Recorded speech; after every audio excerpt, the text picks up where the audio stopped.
Hello everybody, welcome to today's webinar. Just going to give it 1 minute more before we get started. So hope you've got yourself a cup of tea or coffee, sandwich. We're just looking forward to lunchtime. You'll actually notice I do my webinar slightly differently. I like to stand up. I like to speak to people, see if I can bring some of the enthusiasm that I have for the topic, even over a webinar. So hopefully there'll be something here for you and you'll get my enthusiasm.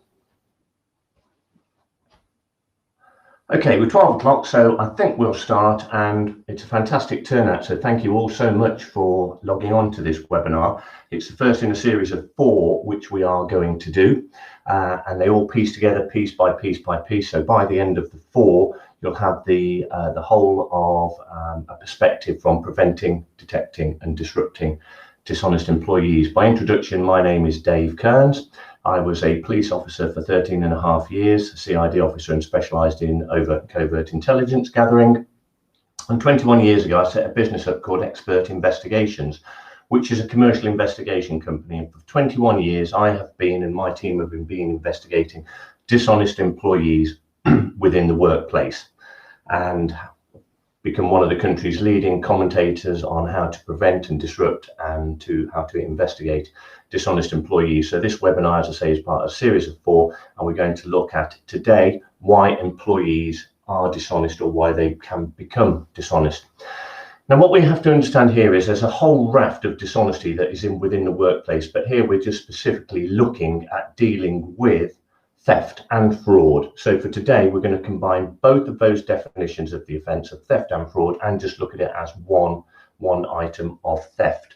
Now, certainly there are aspects of theft which are criminal. You know, you're looking here at things like asset misappropriation, procurement, theft and fraud, ghost workers, expense fiddles, expense fraud, ghost workers. But you're also looking as well at some civil issues as well. So maybe issues such as theft of data, theft of IP, when somebody's left the business and gone to a competitor and has breached their contract. Whilst that will never really be looked at as a theft from a criminal perspective, it can have huge implications with that inside of that dishonest employee within the workplace. And as we go through the 4 series of seminars, they will all piece together to see that the impact that the civil side, as well as the criminal side, has on a business, on its reputation and on its finances.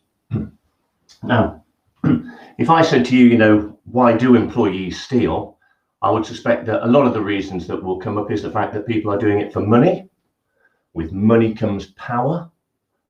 Some may well do it for excitement. Some are coerced. Some are forced into it, either being harassed to be dishonest, or bribed. Maybe somebody's got something on them and they're going to expose that information that they have if somebody doesn't fulfill part of a role within some criminal activity within the business.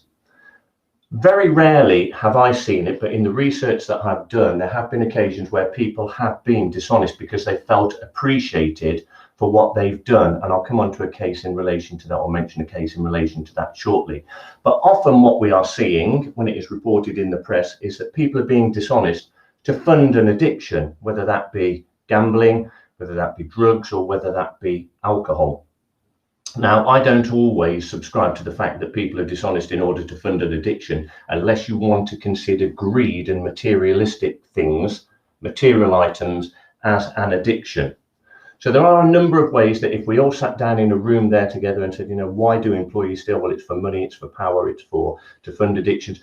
There will be often numerous factors as to why an employee will be dishonest. The financial motivation is generally the driving force in the majority of dishonest employees.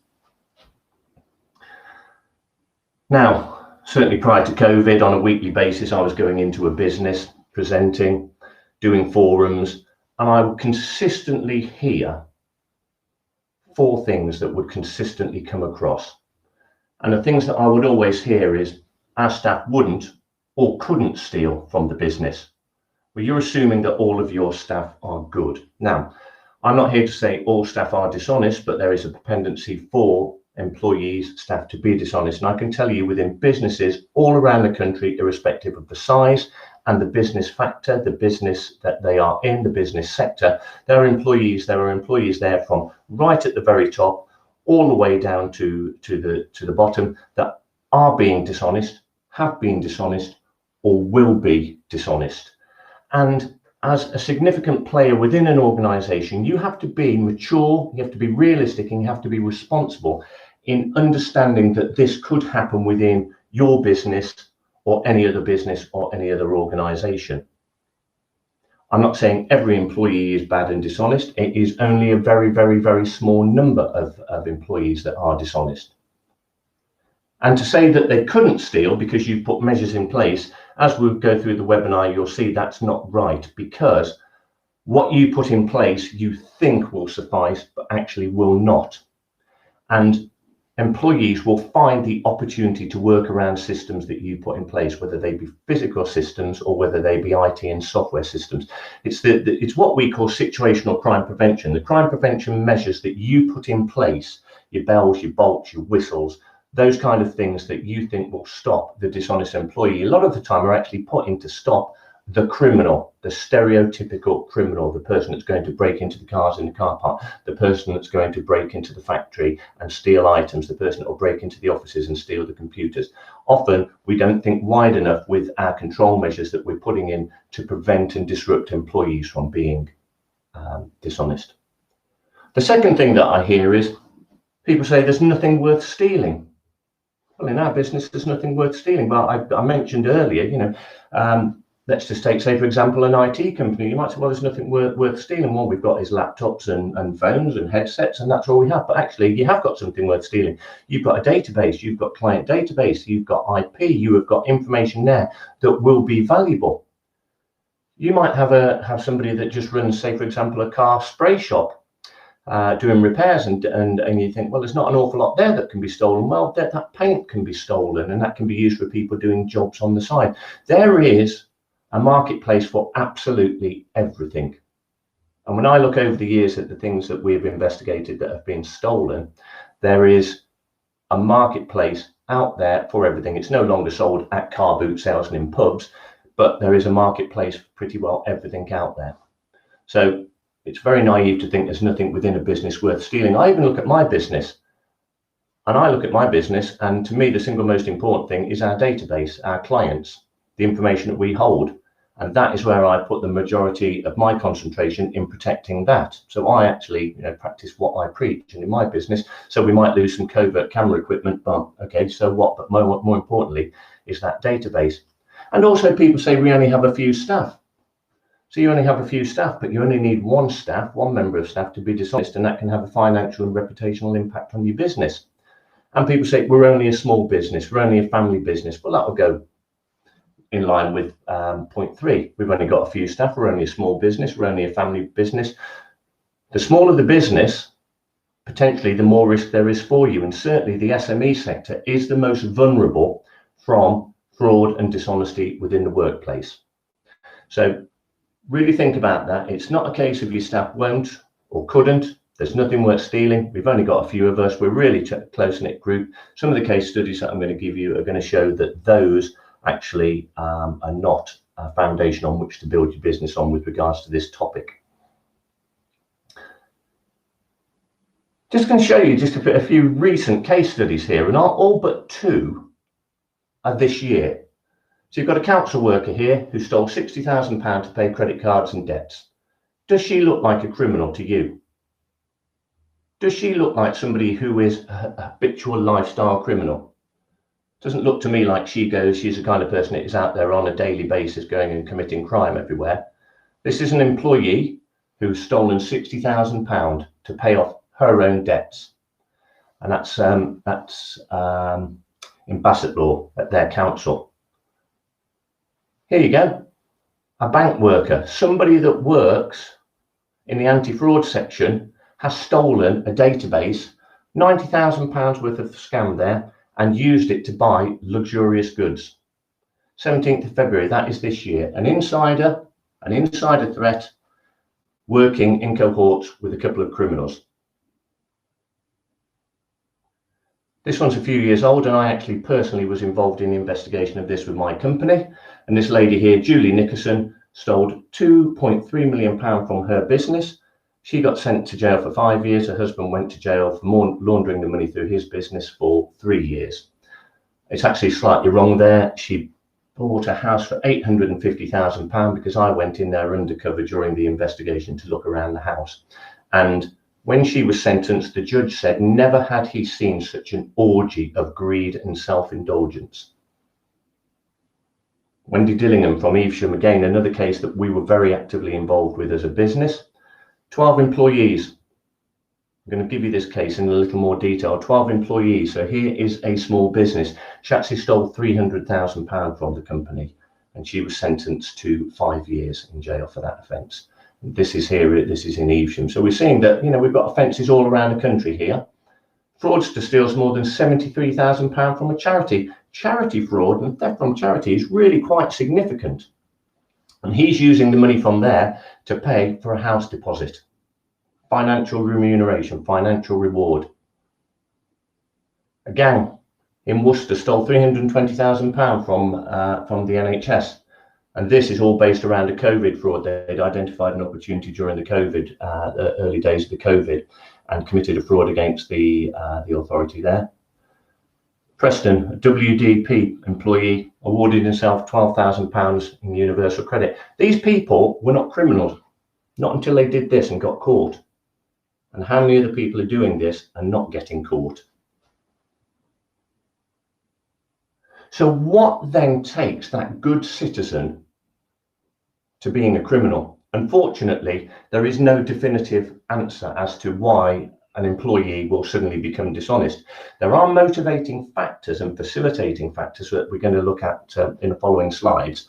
But what actually changes their life, their opinion, their life, that they suddenly decide that they're going to go down this route of dishonesty? Academics have been studying this for years and years, well, centuries.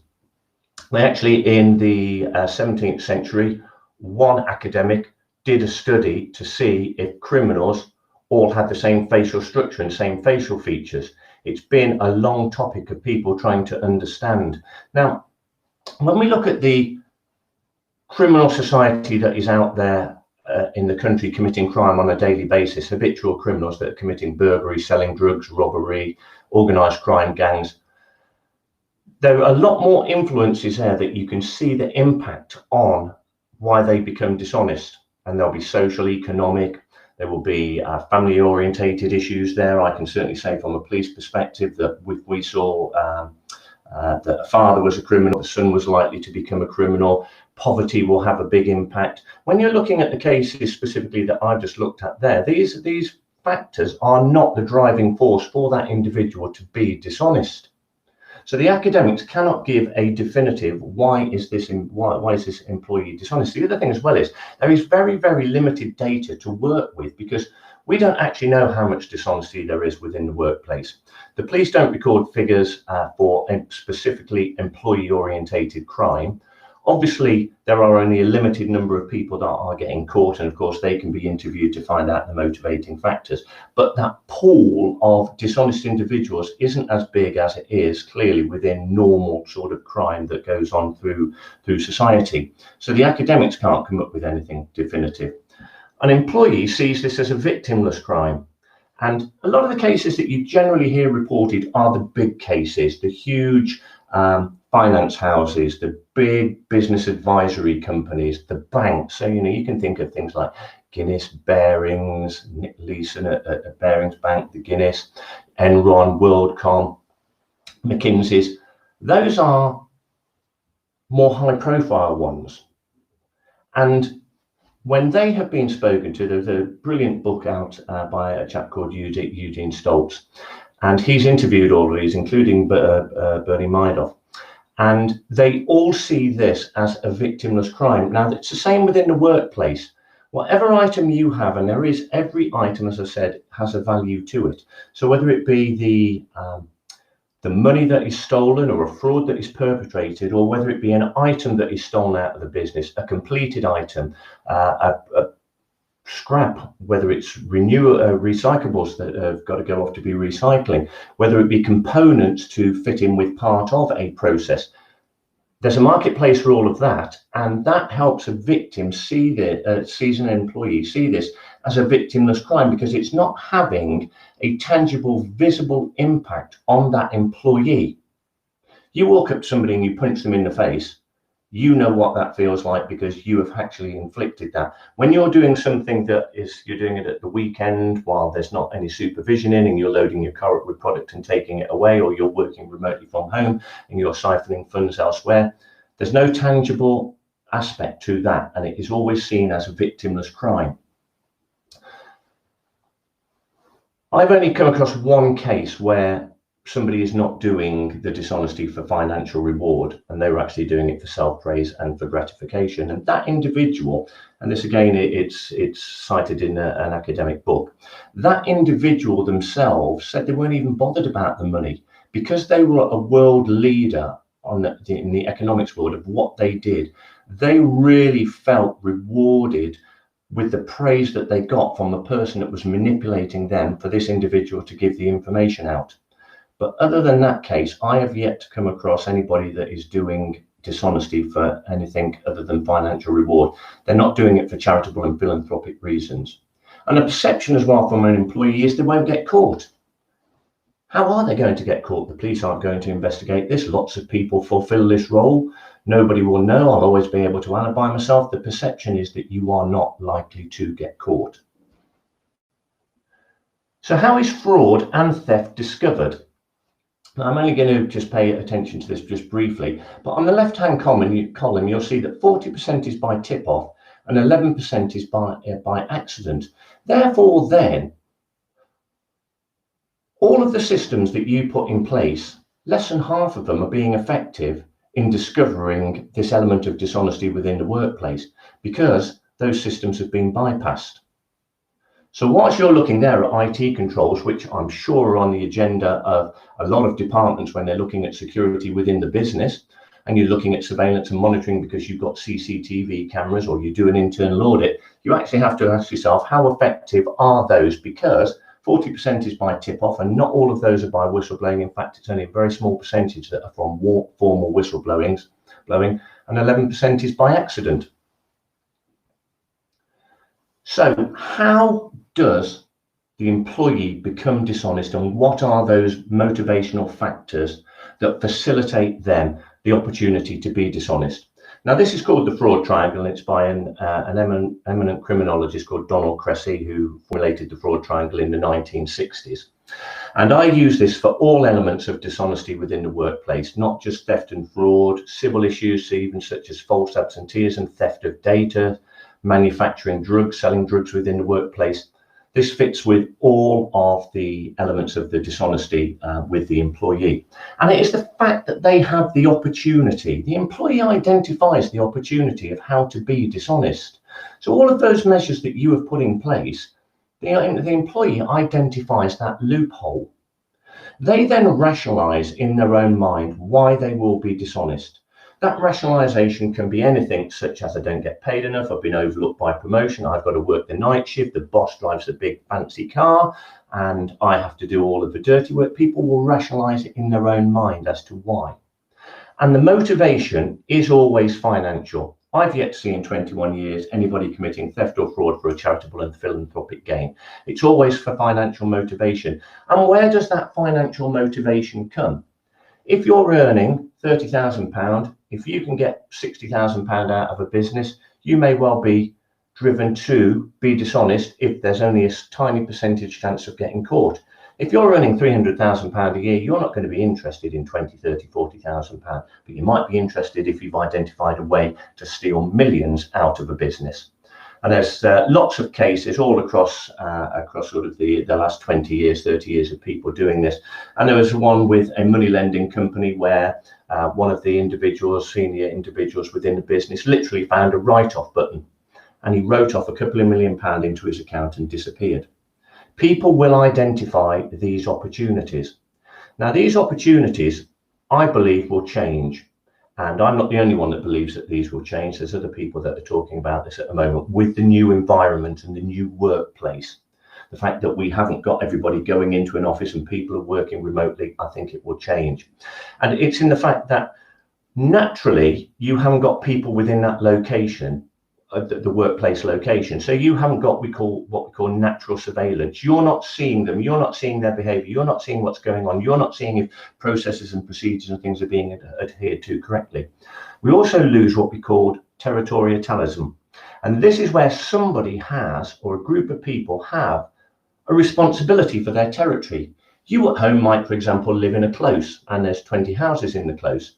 You will naturally have a territorial hold over that because you'll be monitoring and seeing. Monitoring, that sounds terrible, doesn't it? You will be looking and seeing, that's an unusual car in the close. Why is this happening there? Why is that happening there? So same within the workplace, you have these good employees that are watching and naturally supplying a natural surveillance and territorial view. With people being dispersed more, so there's not going to be as much supervision on site as well, from line managers all the way through. There's not going to be as much verification and checking of everything. You've got IT systems that people may be using that are not quite ready yet up to the standard that they need to be to prevent and disrupt dishonesty with people working from a home environment. So opportunities will change. Those opportunities will change from business to business, because each business is different and each business sector is different. But ground dictates, that territory in which you work and how you work dictates where that opportunity will or may come. And the rationalization for people may well change now. You've got people that have been furloughed. You've got people in the same business are working. Are you going to have a disgruntled employee that's going to be thinking, well, it's all right for that person. They're at home. I'm here. I'm involved with the risk. I've had to work all the way through this. They've had a wonderful summer off. They haven't had to come back after Christmas. Does that change their mindset with how they think towards the business? What about somebody that, we're in hard economic times, and arguably they are going to get harder. Somebody whose husband, wife, spouse, partner has lost their job, has been made redundant. The income into the family home, into the environment has become significantly less. Is that going to be an encouraging factor for them to rationalize being dishonest? But always the motivating factor always will be that financial remuneration. Now, the academics say that as a human species, we are naturally hedonistic. Forgive my flippance, but kind of sex, drugs, rock and roll. It is that materialistic sort of life. And there's something that's called anomie, which basically means the changing of society, the changing of an order. And that is something that over history has been done by politics, it's been done by war, it's been done by disasters, it's been done by family changes. It comes from sort of big structure to small structure, family changes. It just comes from a significant change in an output and an out view of society. Now, I've long since held the opinion that we have become a very materialistic species, want it now, we want it, we want better. Now, I think the majority of people have to accept that they will attain a certain standard of living, and they won't get much further than that. Now, I have a very good standard of living. I would like a Ferrari and I would like a boat, but I'm never going to get it unless I'm a criminal or I win the lottery. Now, if you are at a scale or at a level, but you want to attain so much more in the form of wealth and materialistic things, the only way that you're probably going to do it is by being dishonest. And we are seeing a change, I think, over the last 30 years with this materialistic, I want now and I want materialistic. So again, that assists with the motivational factor as to why somebody might become dishonest. The Association of Certified Fraud Examiners does an audit every 4 years, and these figures are from the last one, which they did 2.5 years ago. And when somebody was caught for fraud and they were interviewed, they stated that 30% of the time there were lack of controls in place, and in 19% those controls were overridden. This supports the fact that the employee, the dishonest employee, the insider threat, will identify that opportunity. And even if you think you have put those measures in place that I mentioned earlier, they are overridden or they are not sufficient for the purpose of stopping the dishonesty by the employee. Again, we need to look at that as mentioned with regards to the different working environment that we're going to have. So there, in looking there at 49%, even the controls that you have put in place there, just over 50% of them are effective. And you'll see in a couple of the case studies that I'm going to show you now that they were overridden or they weren't in place within the first place. So just a couple of case studies here that I just want to talk through that hopefully will just knit together what I've said so far. Now, Operation Evesham was the slide that I put up earlier with Wendy Dillingham that stole £300,000 from her employer. Now, Wendy Dillingham, not a criminal. She is now, she wasn't then. Wendy worked for a company 3 doors down from Stratford-on-Avon police station, and she'd been working there for 26 years. The owner managed business. The MD, had a very strong relationship with Wendy. They'd worked together for 26 years. She was the accounts lady. Their children had grown up together. They'd been on holiday together. He'd even made her an executor of his will. And the MD decided he was going to sell the business. And when he sold the business, when he went to sell the business and he had an audit done, he found that there was £300,000 missing from the account. And we were called in to investigate it, and we established that Wendy Dillingham had basically changed all of the statements in a Word document, zipped them up and sent them to the MD. And instead of him having £327,000 in his account, he had £27,000 in his account, and she had stolen it and she had disappeared. When she was caught, she went to jail, and a asset recovery order was made against her, and she had to pay the £300,000 back by selling her house. This was a decent, law-abiding citizen who identified the opportunity to commit the crime.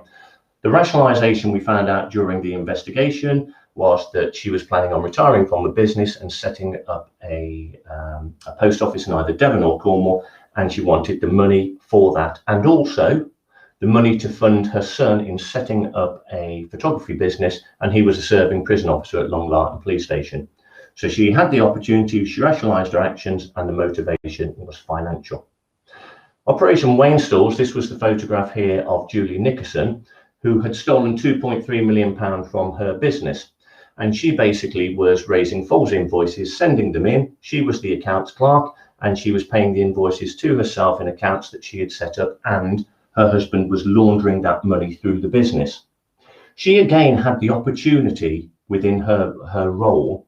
She clearly rationalised her actions, and having spoken to her, because I went into the house undercover, they were looking at selling up and moving to the Bahamas. They'd obviously spent an awful lot of money on a wave pool, a swimming pool, an observatory, all sorts of things. And it was the motivation for that greed and that wealth that drove her, that hedonistic lifestyle. As I say, the judge said he'd never seen such an orgy of greed and self-indulgence. Operation Plymouth was the MD of a business who had been given £2 million worth of share options and earned £300,000 a year. He stole from his business £6,000 in cash. Staggering. He stole £600,000 in cash, yet he earned that money. And that cash was actually brought into the business by somebody that was buying some scrap air conditioning filters. And even one of the accounts people said, "Shall I bank that?" And he said, "No, I'll just look after it." That money never went into the account. He took money from the mobile phone fund of £26,000, and he kept that to himself. He had a number of properties, and his wife had a small construction renovation business. And because they were in the construction business anyway, the business that he was the MD of, he was allotting the company's employees to his own jobs, and he was billing them then to company clients. This MD was a chartered accountant. He knows about fraud and about theft, yet he still identified an opportunity, rationalised his action, and the motivation purely was greed, and yet he earned that kind of money but was still happy to be a dishonest employee. And Operation Shoeshine was based around a charity fraud. It's still an ongoing operation at the moment, and it was the CEO that set up the charity that actually has been committing the fraud. And we were involved in the investigation here because it took the police a long time to get involved with it. But he literally was taking donated product, and some of this was high value product coming from designer companies that was meant to be going to a charitable purpose and through a charitable process. And he was selling them on eBay. He was selling them at car boot sales. He was selling them at markets. And yet this is an individual that had, when I interviewed him, he told me he had an epiphany in life and he wanted to do something charitable. And yet he's identified an opportunity for him to make money out of other people's good nature. So as we come to conclude,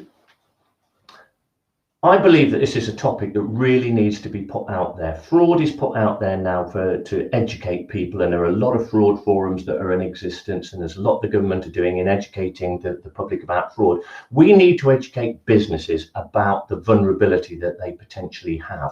And the starting point for me is it's a boardroom seminar and a boardroom education. And during that, which they'll be being started again from September this year, we follow this workbook through the workshop and we educate, because education is going to be far better for preventing and disrupting than having to detect. And when we're detecting, there has been a financial loss and potentially a reputational loss. As a business, you need to conduct a gap analysis and a vulnerability test to see where that vulnerability is. And we'll cover these points off on the next 3 webinars as well, and where you need to get basic training with regards to investigations. Now we're just coming to the end, and there's a couple of questions that have popped up, so I'm just going to quickly just grab a couple of those. There's one here from James. Is there a typical profile of an insider threat? In short, no, James, there isn't. I've seen all ages, males, females, all different ethnicities. I don't personally think that there is. The Association of Certified Fraud Examiners, they produce one which basically year on year consistently says it's a 45-year-old male with a degree that has worked within a business for 5 years. I don't personally think you can look and try and pigeonhole who is going to be that dishonest employee and what their profile is. One here from Sarah Jane. Can you get the money back that has been stolen? Yes, in some cases you can. With Wendy Dillingham, there was an order made by the court for her to pay £300,000 back or serve another 5 years in jail, and she sold her house and that money was paid back to the victim. So just in closing, do please connect on LinkedIn, on Facebook and Instagram, because I'm posting a lot out there that can be of education to you, and please share it. I'm going to forward you the recorded webinar. Please share that amongst business groups that you're part of or people within the business. It is about an education so that we can start to prevent and disrupt this. Don't ignore the risk. Please don't think that it won't happen to you, because there is every opportunity that it can do. And please don't miss the other seminars, because we're going to piece together bit by bit as we go, so that you have a full understanding come the end of the webinars. And the next one is on the 8th of April. If you need to speak to me directly, please give me a call, drop me an email if you've got any queries or questions. Hope you enjoy the rest of the day and the rest of the week, and hopefully catch up with you in due course. So thanks very much for logging on and listening. Bye-bye.